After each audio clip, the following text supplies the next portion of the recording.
Votre enfant vit de l'anxiété ou des angoisses passagères? Vous pouvez l'aider de plusieurs façons. En voici quelques-unes. Évitez de dramatiser ou de minimiser la situation.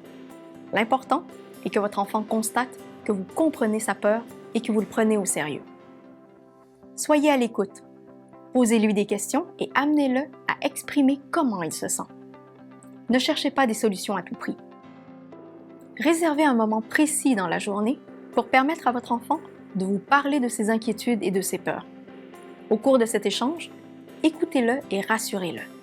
Prévoir un moment précis pour rassurer votre enfant sera bénéfique pour lui, plutôt que de le rassurer à tout moment, dès qu'il en ressent le besoin.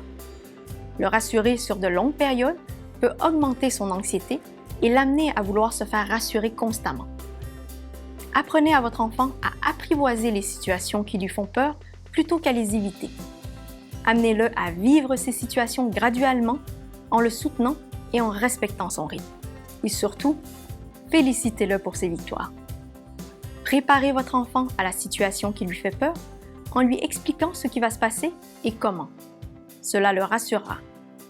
Par exemple, si l'idée de changer d'école l'angoisse, prenez le temps d'aller visiter l'école avec lui avant la rentrée. Amenez votre enfant à exprimer ses émotions, que ce soit par les mots, le dessin ou le jeu. N'hésitez pas à recourir à des histoires, à des mises en situation ou à des jeux pour y arriver. Aidez votre enfant à se détendre et à gérer son anxiété, par exemple en faisant des exercices de respiration ou de relaxation, de la méditation ou du yoga avec lui.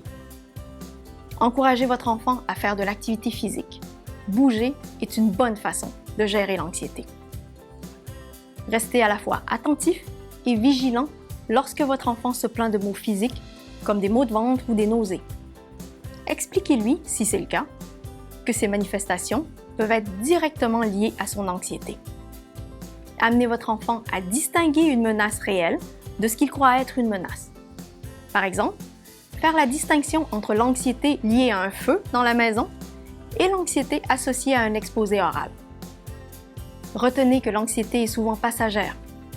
Par contre, si votre enfant n'arrive pas à apaiser son anxiété avec votre aide et qu'elle semble nuire à ses activités quotidiennes ou lui causer une détresse, n'hésitez pas à demander l'aide et le soutien d'un professionnel de la santé. Discutez-en avec le médecin de votre enfant ou appelez Info Santé pour trouver l'aide appropriée.